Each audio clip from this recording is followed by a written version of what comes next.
मरचू जंगल से लकड़ियां काटकर बाजार में बेचने गया, लेकिन उसे लकड़ियों के अच्छे दाम नहीं मिले। इस पर मरचू ने कहा, अरे भैया, इतने कम पैसे? इन पैसों में तो 2 वक्त का खाना भी नहीं मिलेगा। आप मुझे बहुत ही कम पैसे देते हैं। मैं इतनी मेहनत से लकड़ियां काट कर आता हूँ, लेकिन उनके पैसे मुझे बहुत कम मिलते हैं। भैया, तुम्हारी लकड़ियां होती ही इतनी कमजोर हैं कि मैं इससे ज्यादा पैसे नहीं दे सकता। तुम्हारी लकड़ियों के बस इतने ही पैसे बनते हैं। अरे भैया, कुछ ज्यादा कर दो ना। वो क्या है ना कि इन पैसों का तो कुछ भी नहीं आता। मैं अपनी जिंदगी कैसे गुजारूंगा? भैया, तुम जाकर अच्छी लकड़ियां लाओ, तभी इन लकड़ियों का अच्छा दाम मिल पाएगा, वरना इन लकड़ियों का तो यही दाम है। ये सुनकर मरचू बहुत ज्यादा परेशान हो गया और पैसे लेकर किराने की दुकान से सामान खरीदकर घर आ गया। घर पहुंचते ही मरचू की पत्नी सीता ने कहा, अरे जी, सामान ले आए आप? हाँ जी, सामान ले आया हूँ। सीता के चेहरे पर खुशी छा जाती है, लेकिन जब उसने सामान देखा, जी, इसमें तो बहुत थोड़ा सामान है। हाँ सीता, मुझे पता है कि यह सामान बहुत थोड़ा है, लेकिन मैं क्या करूं? मेरे पास जितने पैसे थे, मैं उतने का ही सामान लेकर आ गया हूँ। इस तरह हमारा गुजारा कैसे हो पाएगा जी? आपको तो पता ही है कि हम कितनी मुश्किलों से गुजारा करते हैं। हाँ हाँ, मुझे पता है, लेकिन मैं कर भी क्या सकता हूँ? मेरे पास इतने पैसे ही नहीं कि हम एक अच्छी जिंदगी गुजार सकें। इतनी मेहनत कर रहा हूँ, लेकिन फिर भी मेहनत का फल नहीं मिल रहा। इतनी मेहनत से अच्छी लकड़ी काट कर आता हूँ, लेकिन मुनासिब दाम नहीं मिलता। मैं तो बहुत परेशान हूँ। क्या करूं? कहाँ जाऊं? अरे जी, आप परेशान न हो, आप कोई और काम देख लें।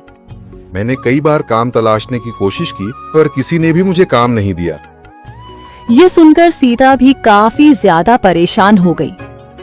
मरचू से सीता की परेशानी नहीं देखी गई। उसने अपनी पत्नी सीता से कहा, मैं फिर से जंगल की ओर जा रहा हूँ। अरे जी, अभी मत जाइए ना, वैसे भी शाम हो रही है। आप कल चले जाइएगा, अभी मत जाइए। ठीक है, अगर तुम रोक रही हो तो मैं नहीं जाता। मैं कल चला जाऊंगा। इसके बाद मरचू गांव में घूमने के लिए चला गया। तभी उसे एक आदमी मिला और उसने कहा, कहाँ जा रहे हो भैया? और सुनाओ, क्या हाल चाल है? जिंदगी कैसे गुजर रही है? अरे भैया, तुम्हें तो पता है कि लकड़ियां काटकर कैसे गुजारा होता है। हाँ भैया, तुम सही कह रहे हो। और आसपास के जंगलों में अच्छी लकड़ियां भी नहीं है। इसके लिए तो जंगल के अंदर जाना पड़ेगा। पर जंगल के अंदर तो काफी सारे जंगली जानवर होंगे। मुझे बहुत डर लगता है भैया, मैं जंगल में कैसे जाऊंगा? हाँ भैया, जंगली जानवर तो होंगे, लेकिन अच्छी लकड़ियां तो वहीं से ही मिलेंगी। ये सुनकर मरचू बहुत ज्यादा परेशान हो गया, लेकिन वह आदमी बिल्कुल ठीक कह रहा था। जंगल के किनारे की सारी लकड़ियां कट चुकी थीं। अब सिर्फ जंगल के अंदर ही अच्छी लकड़ियां बची थीं। अगली सुबह मरचू लकड़ियां काटने जंगल की ओर चल पड़ा। जंगल में आने के बाद मरचू ने कहा, अरे, यहाँ पर तो लकड़ियां ही नहीं हैं। वो आदमी सही कह रहा था, लकड़ियों के लिए तो जंगल के अंदर ही जाना पड़ेगा। और जंगल के अंदर जाना क्या सही रहेगा? मुझे तो बहुत डर लग रहा है, क्योंकि वहां पर तो काफी सारे जंगली जानवर होंगे जो खतरनाक होंगे। अगर आज मैं जंगल के अंदर नहीं गया तो मैं आज घर पैसे लेकर नहीं जा सकूंगा, और फिर जब पैसे नहीं होंगे तो गुजारा कैसे होगा?